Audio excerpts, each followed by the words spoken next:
네, 우리 오늘 함께 보실 말씀은 출애굽기 17장 1절부터 7절입니다. 제가 갖고 있는 성경으로 구약 108면 출애굽기 17장 1절부터 7절까지 있는 말씀입니다. 우리 함께 어떤 말씀이 있는지 함께 이 말씀을 같이 읽도록 하겠습니다. 이스라엘 자손의 온 회중이 여호와의 명령대로 신광야에서 떠나 그 노정대로 행하여 르비딤의 장막을 쳤으나 백성이 마실 물이 없는지라. 백성이 모세와 다투어 이르되 우리에게 물을 주어 마시게 하라. 모세가 그들에게 이르되 너희가 어찌하여 나와 다투느냐? 너희가 어찌하여 여호와를 시험하느냐? 거기서 백성이 목이 말라 물을 찾으매 그들이 모세에게 대하여 원망하여 이르되 당신이 어찌하여 우리를 애굽에서 인도해 내어서 우리와 우리 자녀와 우리 가축이 목말라 죽게 하느냐? 모세가 여호와께 부르짖어 이르되 내가 이 백성에게 어떻게 하리이까? 그들이 조금 있으면 내게 돌을 던지겠나이다. 여호와께서 모세에게 이르시되 백성 앞을 지나서 이스라엘 장로들을 데리고 나일강을 치던 내 지팡이를 손에 잡고 가라. 내가 호렙산에 있는 그 반석 위 거기서 너의 앞에 서리니 너는 그 반석을 치라. 그것에서 물이 나오리니 백성이 마시리라. 모세가 이스라엘 장로들의 목전에서 그대로 행하니라. 아멘. 그가 그곳 이름을 마사 또는 무리바라 불렀으니 이는 이스라엘 자손이 다투었으며 또는 그들이 여호와를 시험하여 이르기를 여호와께서 우리 중에 계신가 안 계신가 하였음이더라. 아멘. 우리 서로 얼굴을 한번 전후좌우로 눈도 마주치면서 한 줄 동안 정말 고생했습니다. 네, 정말 수고 많았습니다. 네, 오늘 여행을 가신 교우들도 있고 또 이런저런 못 오신 분들이 아이가 아파서 못 오시기도 하고 그래서 오늘 유튜브에 많이 들어와 계신데요. 우리 한 줄 동안도 평안하셨으면 좋겠습니다. 제 이 머리카락이 원래도 곱슬이에요. 그래서 이제 비가 오면 프랑스 백작처럼 이렇게 머리가 이렇게 곱슬이 되는데 이제 지난주에 윤진 자매한테 갔더니 이게 머리를 더 볶아놨어요. 그래가지고 조금 어색하겠지만 시간이 지나면 괜찮을 거예요, 여러분. 지금 비가 와서 더 곱슬해 보이는 거지. 시간이 왜 저러고 있나 싶었겠지만 저 나름대로는 그래도 이렇게 해서 서 있는 겁니다. 이제 오늘 내일 모레까지 수요일까지가 많이 춥다 그러고요. 이제 그 지나니까 뭐 17도, 18도, 20도까지 온도가 올라간다니까 이제 봄이 이제 곧 우리 앞에 성큼오리라 봅니다. 계절만 봄이 오면 안 되고 우리나라에도 봄이 와야 되는데 아마 이번 주에는 되겠죠. 어떻게든 되는 게 아니라 인용이 되겠죠. 되어서 좀 어제 우리 교우들 중에도 지금 광장에 나갔다가 후유증 때문에 이렇게 계신 분들도 있는데 어쨌든 빨리 나라가 이게 지금 며칠째입니까? 무려 100일이 훨씬 넘은 100일이 지나가는 것 같은데 너무 힘든 것 같아요. 지금 대학 가도 아이들이 혼란스럽고 그러는데 빨리 이 안정을 찾았으면 좋겠고 이 일을 유발시킨 사람들은 반드시 단죄되어서 다시는 이런 생각을 꿈꿀 수 없는 그런 나라가 되었으면 좋겠다 싶습니다. 우리 오늘의 이 말씀은 이스라엘 백성들이 모세의 인도를 따라 애굽을 떠나 가나안 땅을 가기 위해 광야를 방황하던 때의 일입니다. 모세를 따라 나선 이스라엘 백성들의 수가 남자들만 얼추 60만 명 정도 되었으니 여인들과 아이들까지 포함하면 200만 명 정도는 되었을 것이다. 그렇게 예상들을 합니다. 그 거대한 무리가 어떻게 40년 동안 광야를 유랑하며 살았을까 싶어요. 그런데 이스라엘 사람들은 40년 동안 매일 이렇게 돌아다닌 게 아닙니다. 그들을 인도하는 구름 기둥과 불 기둥을 따라 이동을 하다가 그게 멈추면 그곳에 진을 치고요. 몇 달 혹은 몇 년을 그곳에 머물러 있기도 했습니다. 주로 오아시스가 있는 곳 중심으로 진을 쳤겠죠. 지금도 그렇지만 당시에도 사막, 광야, 이 산지에서 지내는 데 있어서 가장 중요한 건 물입니다. 그 거대한 무리가 살아가는 데는 엄청난 양의 음식도 필요하겠죠. 그래서 하나님께서 이미 신광야에서 만나와 메추라기를 허락하셨습니다. 그게 오늘 우리가 읽은 17장 바로 앞에 출애굽기 16장의 내용입니다. 오늘 우리가 읽은 이야기는 이제 가장 중요한 물 때문에 일어난 이야기, 물로 인해 생긴 위기를 다루고 있습니다. 르비딤이라는 곳에 이르렀을 때입니다.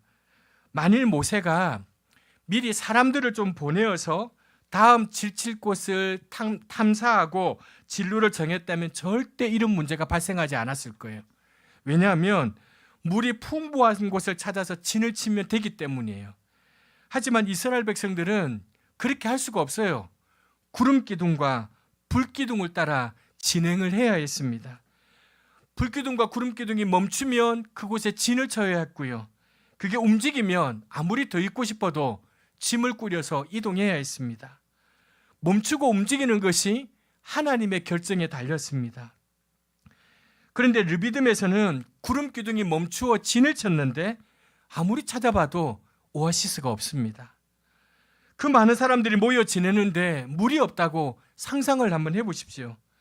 하루 이틀은 참고 견딜 수 있지만 며칠이 지나지 않아 사람들이 막 아우성쳤을 거예요. 아마 사람들은 모세에게 저기 가면 물이 있다고 물 있는 곳으로 진을 옮기자고 막 제안을 했을 거예요. 하지만 모세는 그럴 수가 없었어요. 하나님께서 움직이라 하시면 움직이고 멈추라 하시면 멈추어야 하기 때문이에요. 만일 하나님이 물 없는 곳에 멈추라게 하셨으면 그만한 이유가 있었다는 거예요. 한번 따라 하시죠. 그만한 이유가 있다. 우리 인생에도 그만한 이유가 있어요. 그만한 이유가 있어요. 지금 당장 불편하다고 해서 하나님이 인도하시는 길을 벗어나서 다른 곳으로 갈 수가 없었어요. 그래서 모세는 아마 그들의 요구를 거절했겠죠. 이게 한두 번이 아니었겠죠. 처음에는 모세의 말을 고분고분 듣던 사람들이 상황이 악화되자 점점 사나워졌어요. 2절 같이 읽겠습니다. 백성이 모세와 다투어 이르되 우리에게 물을 주어 마시게 하라. 모세가 그들에게 이르되 너희가 어찌하여 나와 다투느냐? 너희가 어찌하여 여호와를 시험하느냐? 세번역 성경에 보면 다투다고 안 돼 있고 대들다라고 되어 있어요. 분노가 폭발한 거죠. 그러자 모세가 그들을 책망하여 대답합니다. 어찌하여 나에게 대드십니까? 이거 하나님을 시험하는 일 아닙니까? 라고 그들에게 말을 합니다. 모세에게 뾰족한 수가 없었어요. 구름 기둥이 움직이지 않는 한 그곳에 머물러 있어야 했기 때문이에요. 그러다 백성은 더욱 분노했고 원망했어요. 불평했어요. 그 모든 원망과 불평이 모세에게 집중되었어요. 모세는 그 상황을 도저히 견딜 수가 없었어요. 모세 자신도 그 상황이 불안했을 거예요. 그리고 그 문제를 모세는 기도의 자리로 가지고 나아갑니다. 그리고 이렇게 기도합니다. 4절 같이 읽겠습니다. 모세가 여호와께 부르짖어 이르되 내가 이 백성에게 어떻게 하리이까? 그들이 조금 있으면. 이 말이 결코 과장이 아니었을 거예요. 분노한 사람들이 군중 심리에 휩싸이면요, 돌로 쳐 죽이는 일은 얼마든지 일어날 수 있습니다. 이제 곧 헌법재판소에서 어떻게든 판결이 나겠지만 여러분 우리 박근혜 탄핵 때도 기억하실 거예요. 그 당시에 4명이 죽었거든요. 그 스피커가 떨어져 가지고 광장에서. 근데 그거 어떻게 되었어요? 사람들이 경찰차 위에 올라가지고 헌법재판소 위에서 어마어마했거든요. 근데 아마 이번에는 훨씬 더 할 거예요. 그렇다 보니까 경찰이 지금 굉장히 강경하게 대응하고 있긴 한데요. 여러분 분노한 군중들이 이렇게 모여 있으면요, 군중 심리에 휩싸이면 어떤 일을 할지 몰라요. 모세가 이 2문장으로 기도하지 않았을 거예요. 더 많은 말로 기도했는데 이 2문장으로 요약해 둔 거예요. 하나님은 그 모세의 절박한 기도에 응답하셨어요. 이스라엘 장로들 데리고 호렙산으로 올라가서 나일강을 친 지팡이로 당신이 지정한 바위를 치라는 거예요. 그러면 그 바위로부터 백성들이 충분히 마실 수 있는 물이 나올 것이라고 말씀하십니다. 모세는 하나님께서 하신 말씀대로 그대로 했어요. 그랬더니 정말 바위로부터 물이 쏟아져 내렸습니다. 그로 인해서 이스라엘 백성들이 당했던 위기, 그리고 모세의 위기가 해결되었습니다. 그 일이 해결된 다음에 사람들은 그곳의 이름을 무리바 혹은 마사라고 불렀습니다. 무리바는 히브리어로 다툼이란 뜻이고 마사는 시험하다 이런 뜻입니다. 그곳에서 이스라엘 백성들은 모세에게 하나님께 대들고 다투었고 하나님을 시험했던 장소예요. 7절에 보니까 그들이 불평하고 원망하면서 한 말이 기록되어 있어요. 여호와께서 우리 중에 계신가 안 계신가 하였다. 그렇게 되어 있어요. 그런데 여러분 생각해 보세요. 이스라엘 백성들이 지금 여기 르비딤에 오기까지 어떤 일이 있었어요? 값싼 노동력을 잃지 않으려는 애굽의 바로 왕을 포기시키기 위해서 하나님은 10가지 재앙을 일으켜서 이스라엘 백성들을 출애굽시켰어요. 그리고 애굽을 떠나 광야의 여정을 시작하면서 이스라엘 백성들은 이미 여러 가지 이적을 그들의 눈으로 경험했어요. 그들의 행군을 인도하는 구름 기둥과 불 기둥을 보았고요. 홍해를 걸어서 마른 땅을 걸어서 건넜고요. 엘림에서 쓴물이 단물로 변하는 기적도 누렸어요. 얼마 전에는 만나와 메추라기로 먹이시는 이적을 경험했어요. 바로 이 직전까지. 우리가 성경을 무심코 보면 막 이런 일들이 매일매일 하루아침에 쭉 일어난 것 같지만 그렇지 않아요. 몇 주일 혹은 몇 달 간격을 두고 이런 일들이 일어났어요. 그런 일들을 통해 그들은 분명히 와, 하나님이 살아계시구나. 하나님이 우리 중, 여러분 한번 생각해 보세요. 우리가 지금 우리 밖에 나가는데 구름 기둥과 불 기둥으로 우리를 인도하고 있다고 생각해 보세요. 하나님을 안 믿겠냐고요. 분명 그들은 그들의 눈으로요 하나님의 임재를 느꼈어요. 하나님의 임재를 느꼈어요. 그런데 어려움이 닥치자 언제 그랬냐는 듯이 원망하고 불평해요. 뭐라고요? 하나님께서 나와 함께 하시는가? 나와 함께 하시지 않는가? 이렇게 지금 불평하고 있어요. 여러분, 믿음의 여정을 건든다는 건 이런 거예요. 한때는 하나님이 우리 가운데 계시다는 사실이 의심 없이 믿어져요. 하나님이 나와 함께 우리 가정에 우리 자녀들에게 야, 이렇게 역사하신구나 의심 없이 믿어져요. 하나님이 계시는 것이 확실하게 보이고요. 하나님께서 나를 사랑하시는 것이 의심 없이 믿어져요. 하나님께서 내 안에 하시는 일이 너무도 신비해서 막 이걸 다른 사람들한테 얘기하고 싶어요. 그냥 감추고 있고 싶지 않은 거예요. 하나님의 은혜의 손길이 가득한 이 세상에서 그 손길을 맛보지 못하고 사는 사람들이 너무 불쌍해서 이거 막 얘기해주고 싶은 거예요. 하지만 그러다가 어느 날 하나님이 정말 나하고 함께 하시는가? 하나님이 함께 하시지 않는 게 아닐까? 질문하게 되는 상황의 때가 온다는 거예요. 그런 때가 있다는 거예요. 주로 어떤 상황일 때 그래요? 적어도 나에게는 일어나서는 안 될 것 같은 그 일이 우리에게 일어날 때, 문제를 당해서 그 문제를 해결해 주시기를 간절히 기도했는데 아무리 부르짖고 눈물 흘려 간구해도 아무 응답이 없을 때, 혹은 내가 영적으로 무감각해졌을 때, 아무것도 없는 것 같고요, 모든 게 거짓말 같아요. 그럴 때면 우리는 스스로에게 묻습니다. 하나님이 정말 나하고 함께 하시는가? 하나님이 정말 살아계시긴 한 것까? 성경은 이것을요 시험이라고 합니다. 두 가지 점에서 이건 시험이에요. 첫째는 하나님께 대한 시험이에요. 내가 원하는 대로 하나님을 조종하려는 시험이에요. 우리는 자주 우리가 원하는 방식대로 우리가 원하는 시간에 행동하시도록 하나님을 시험합니다. 그래야만 믿을 수 있겠다고 하나님을 자꾸 자극합니다. 하나님, 요거는 많은 시간 못 드립니다. 제가 정한 시간 안에 응답해 주셔야 됩니다. 요거는 긴 시간 안 됩니다. 라고 말하면서 막 하나님을 흔들려고 합니다. 그것은 하나님을 하나님의 자리에서 끌어내리는 일이에요. 하나님이 하나님이시라면 내가 조종할 수 없어요. 만일 하나님께서 우리가 원하는 대로 행동하신다면 그건 하나님이 아니세요. 그런데 우리는 다급한 상황에 빠지게 되면 하나님에게 하나님이 아닌 분이 되어주시기를 원해요. 둘째로 하나님께서 나와 함께 하시는가? 함께 하시지 않는가? 이건요 우리에게 시험이에요. 하나님께 시험이지만 우리에게도 시험이에요. 하나님께 대한 시험을 함으로 인해서 진실로 시험당하는 사람은 우리 자신이에요. 하나님을 하나님으로 섬기지 못하게 만드는 시험이에요. 자신의 뜻대로 하나님을 조종하려는 시험이에요. 하나님의 힘을 끌어들여 모든 것을 자신의 뜻대로 하려고 하는 시험이에요. 자신의 뜻대로 일이 이루어지면 와, 하나님이 정말 나와 함께 하신다. 얘들아 봤지? 얘들아 봤지? 하나님이 우리 가정과 함께 하시지? 이렇게 고백하고요. 자신의 뜻대로 되지 않으면 하나님이 정말 우리한테 계시긴 한 거야? 하나님이 우리를 도와주시긴 한 거야? 라고 의문을 제기합니다.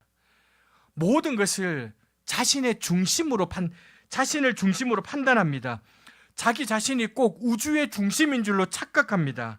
자신이 하나님의 자리에 앉아서 모든 것을 판단합니다.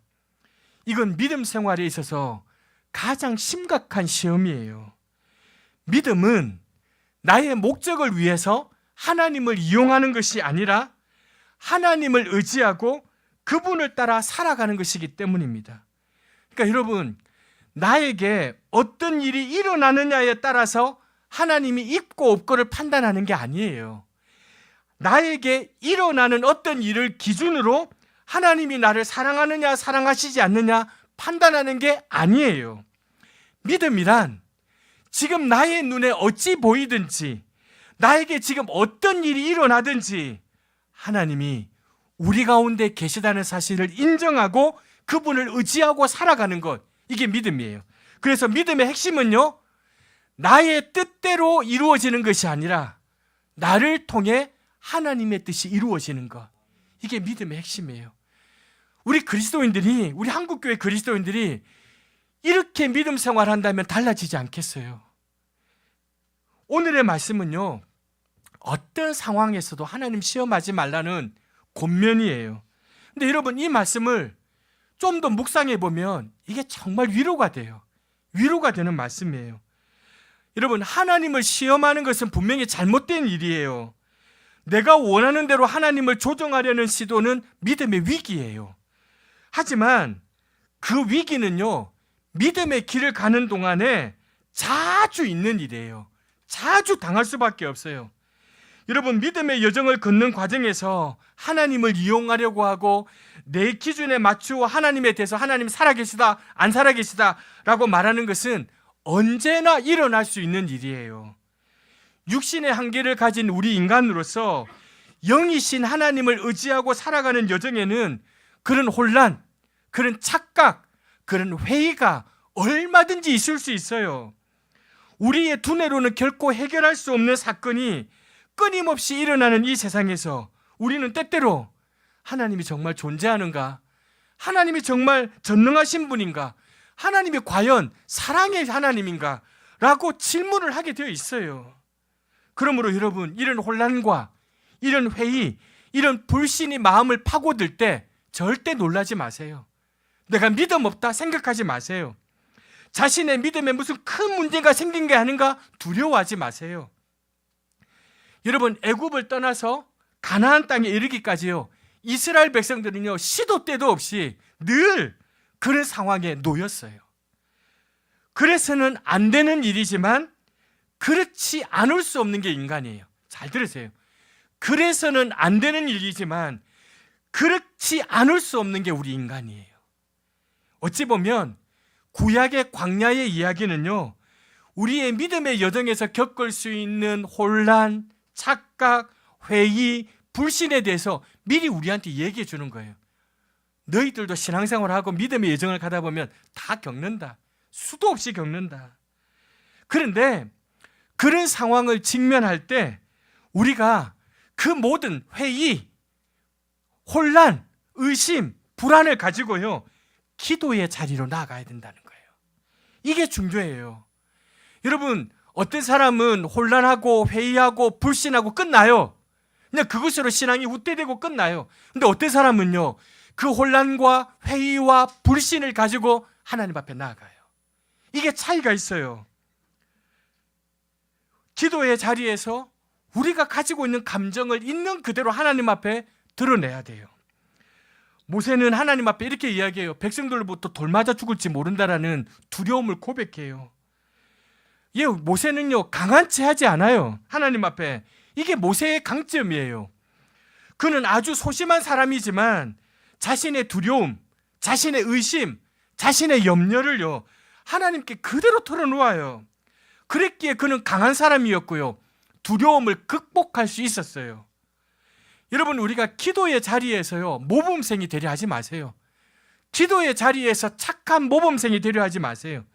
그렇게 꾸미려고 해도 소용없어요. 왜냐하면 중심을 보시는 하나님께서 이미 다 알고 계시기 때문에.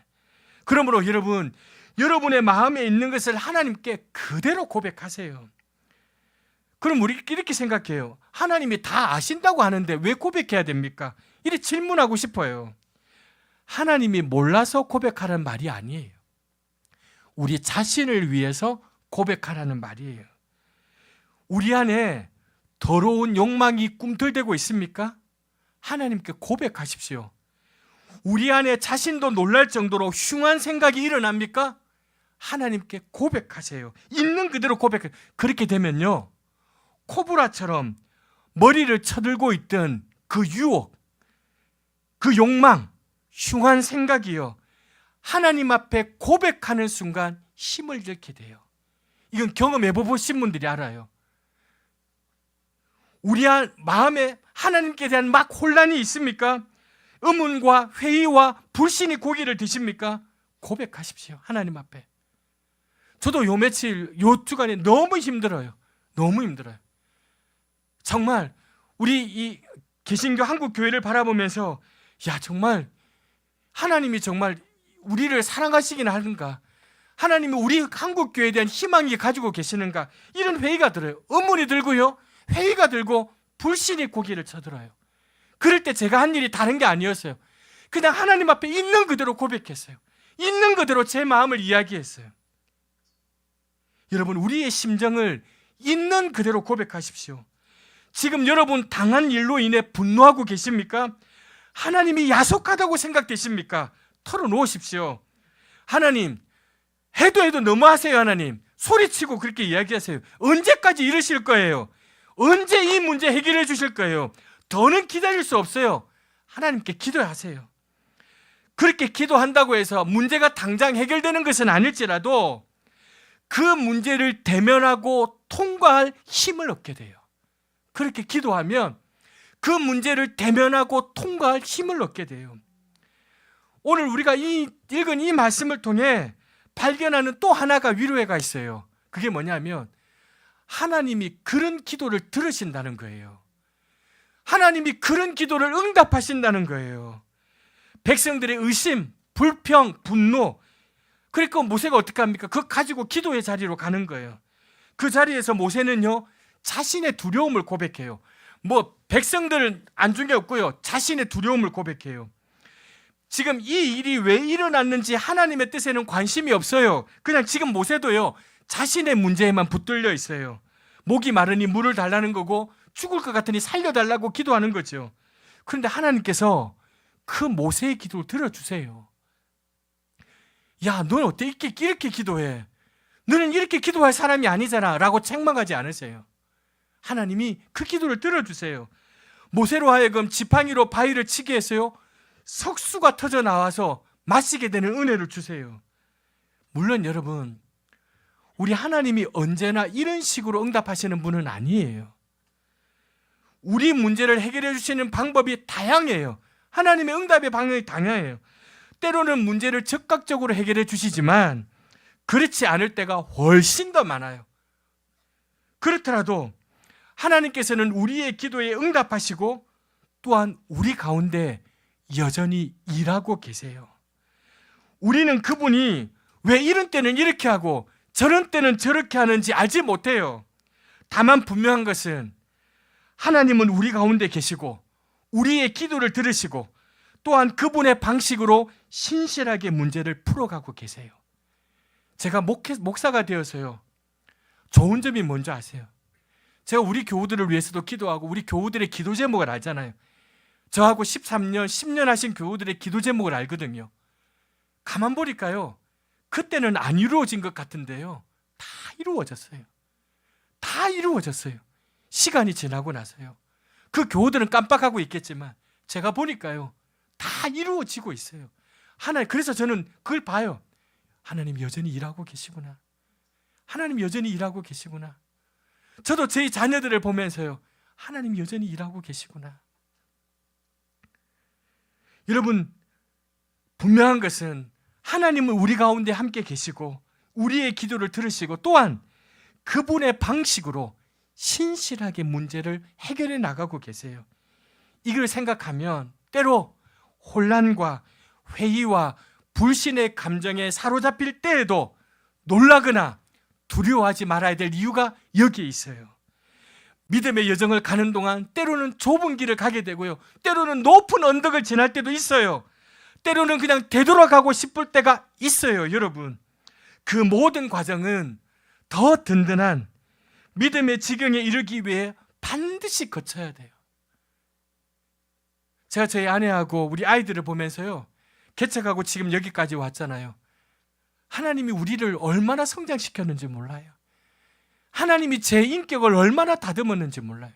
제가 그냥 그때 청빙받아서 어느 교회 가서 청빙받아서 그렇게 가서 그냥 교인들 앞에서 설교하고 그냥 설교의 목사로 그냥 그렇게 살았더라면 저는 제 성품이 자라지 못했을 거예요. 저는 때로는 이 교회를 개척해서 좁은 길을 걸어야 될 때도 있고 높은 언덕을 올라가야 될 때도 있었어요.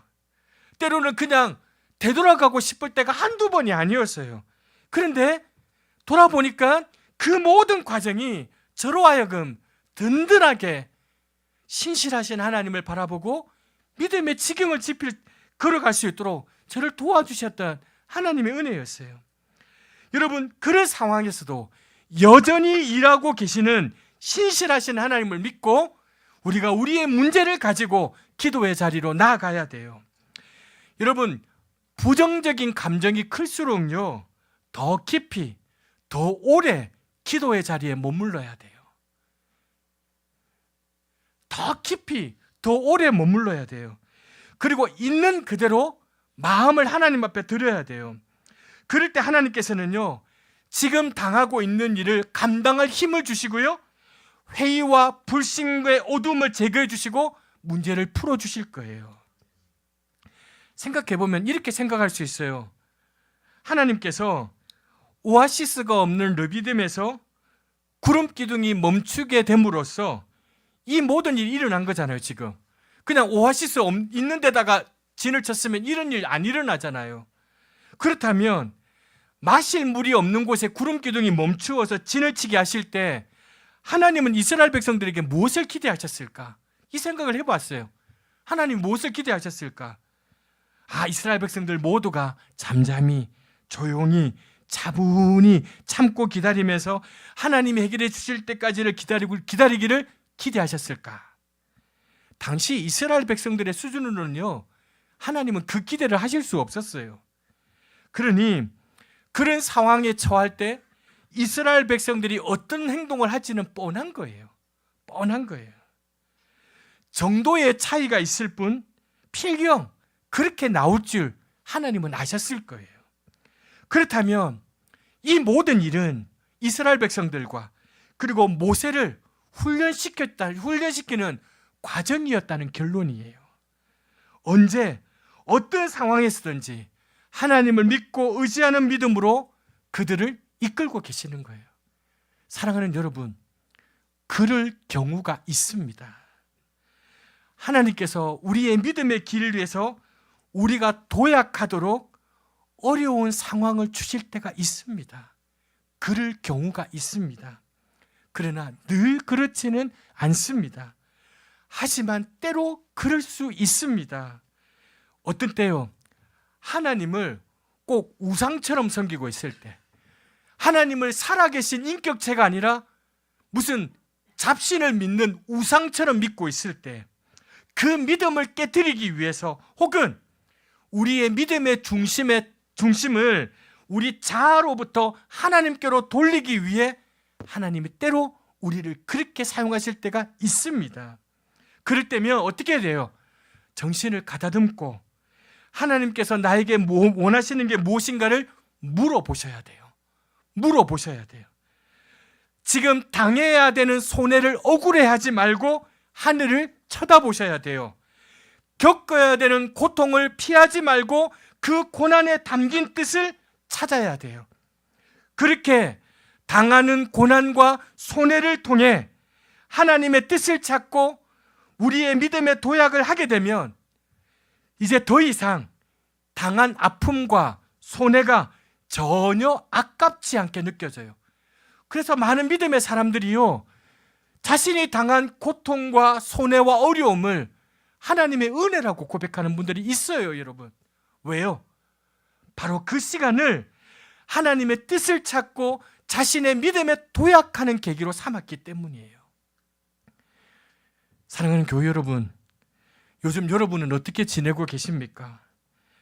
막 요즘 여러분의 삶 속에 하나님이 막 일하고 계신 것 같습니까? 하나님의 손길을 자주 맛보고 살아가십니까? 그렇다면 감사하시기 바랍니다. 여러분의 영이 예민하게 깨어있는 것에 대해서 감사하시고요, 하나님의 그 돌보시는 손길에 감사하시기 바랍니다. 부디 꼭 감사하시기 바랍니다. 동시에 언제든 찾아올 수 있는 영혼의 밤을 준비하시기 바랍니다. 혹시 사랑하는 교회 여러분, 요즘 여러분의 시간이 영혼의 어두운 밤을 지내고 계십니까? 눈물 골짜기를 지내고 계십니까? 마치 샘물 하나 없는 리비딤 사막에 내딘저든 같은 막막한 지경에 계신 것 같습니까? 하나님께 올리는 기도는 허공을 치는 것 같고 하나님이 정말 계시는가 안 계시는가 그렇게 생각이 드십니까? 이스라엘 백성들처럼 우리 가운데 계시기나 한 거야? 안 계신 거야? 라고 묻고 싶은 상황에 혹 있으십니까? 바로 그때가 기도할 때입니다. 바로 그때가 기도할 때입니다. 그런데 여러분, 중요한 건요, 그럴 때는요 정상적인 기도가 되지 않습니다. 그럴 때는 정상적인 기도가 되지 않습니다. 당연한 일입니다. 그냥 여러분의 그 흩어진 마음, 종잡을 수 없는 마음, 찢어진 마음, 굳어진 마음, 비통한 그 마음, 분노한 그 마음으로 기도의 자리로 나아가십시오. 기도의 자리로 나아가십시오. 그리고 그 마음 그대로 하나님 앞에 쏟아 놓으십시오. 그러면요, 하나님이 오늘 하루 이 메마른 골짜기를 지나갈 힘을 주세요. 그렇게 주님과 함께 광야의 길을 걸어갈 때 주님께서 그 광야에서 샘물을 마시는 은혜를 주실 거예요. 왜요? 하나님께서 일하고 계시기 때문입니다. 하나님은 신실하신 하나님이시기 때문입니다. 사랑하는 교회 여러분, 우리의 눈을 떠서 하나님의 임재를 보고 하나님과 동행하십시다. 때로 꽃동산에도 주님과 함께 걷고 사막과 광야 가운데 있을지라도 우리 주님의 손을 꼭 붙잡고 함께 걸어가십시다. 우리 주님과 함께함으로 사막이 초원같이 되고요, 언덕을 들판처럼 걷게 되는 그 은혜를 경험하게 될 겁니다. 왜냐하면 우리가 믿는 하나님은 신실하신 분이기 때문입니다.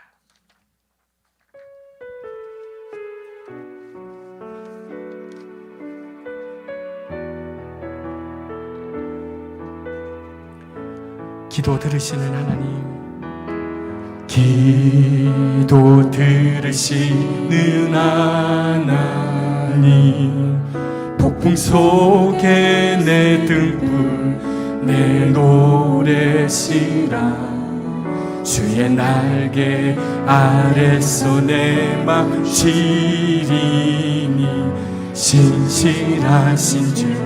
우리 한 번 더 그렇게 고백하십시다. 우리의 기도를 들으시는 하나님, 기도 들으시는 폭풍 속에 내 등불, 폭풍 속에 내 등불 내 노래시라, 주의 날개 아래서 내 맘 쉬리니 신실하신 주.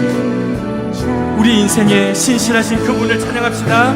신실하신 하나님, 신실하신 주, 나의 주 하나님은 신실하신 주님, 신실하신 하나님, 신실하신 주. 우리 인생에 얼마나 신실하신 분입니까? 나의 주 하나님은, 우리 한 번 더 그 하나님을 고백합시다. 신실하신 하나님, 내 인생에, 우리 가정에, 우리 자녀들에게 신실하신 하나님, 나의 주 하나님은, 나의 주 하나님은 신실하신 주, 나의 주 하나님은, 나의 주 하나님은 신실하신 주, 나의 주 하나님은, 나의 주 하나님은 신실하신 주님. 사랑하는 여러분, 우리 인생에 얼마나 신실하셨던 분인지 모릅니다.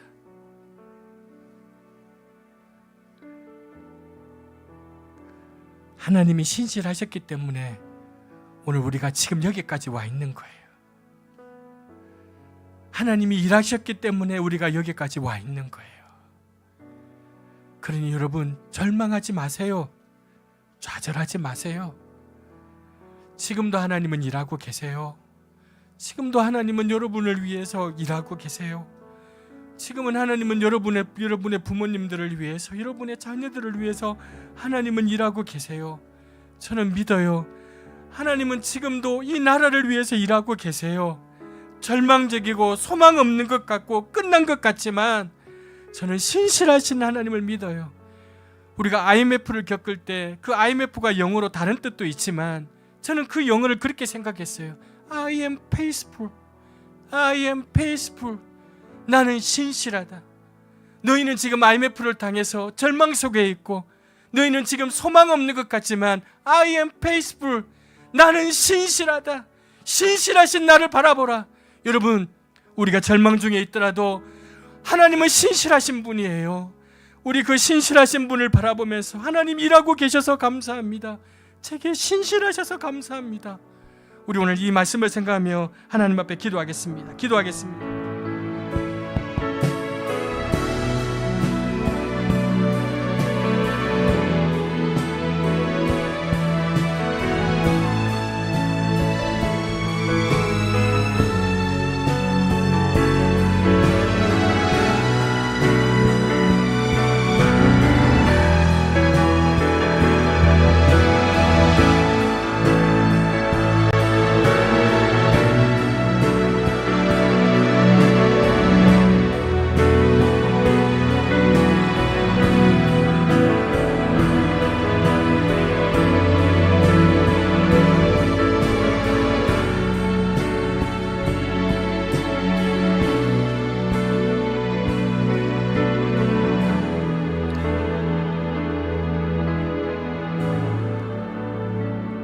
하나님,